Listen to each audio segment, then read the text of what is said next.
এমন কথা তোমরা কেন বলো যে কাজটা তোমরা নিজেরা করো না? তৃতীয় আয়াতে আল্লাহ তাআলা বলেন, কাবুরা মাকতান ইনদাল্লাহি আন তাকুলু মা লা তাফআলুন। আল্লাহ তাআলার কাছে এই বিষয়টা অনেক ঘৃণিত বা অগ্রহণযোগ্য, যে কথা বা যে কাজ তোমরা নিজেরা করো না, সেই কাজের আদেশ যখন অন্যকে দাও, তখন আল্লাহ তাআলার রাগ ক্রোধ তোমাদের উপরে আরো বাড়তে থাকে। নাউজুবিল্লাহ।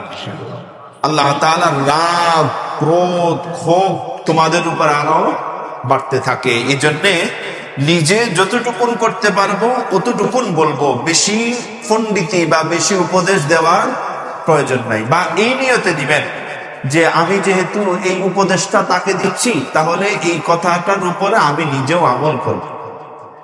সেই জন্যে হয়তো দেখবেন যে অনেক বক্তারা বা আমিও প্রায় সময় বলি, এই কথাগুলির উপর আমাকে এবং আপনাদের সকলকে যেন আল্লাহ তাআলা আমল করার তৌফিক দেয়। এটি কিন্তু আমি প্রায় সময় বলি। এটা যখন থেকে আমি এই তথ্য পেয়েছি বা এই কথা যখন আমি জানতে পেরেছি, তখন থেকে এটা বলি যেন এমন কোনো কথা, এমন কোনো কিছু যেন আমি না বলে ফেলি অজ্ঞতার কারণে, যে কথাটা আমি নিজে বলেছি কিন্তু আমি নিজে আমল করি না। বা যদি বলেই ফেলি, তাহলে যেটা আমি বলে ফেলেছি বা এটা আমার বলা দরকার, আমার এখান থেকে আমাকে এটা বলতে হবে, তাহলে আল্লাহ আমি যেহেতু বলেছি আপনি আমাকে আমল করা তৌফিক দান করুন।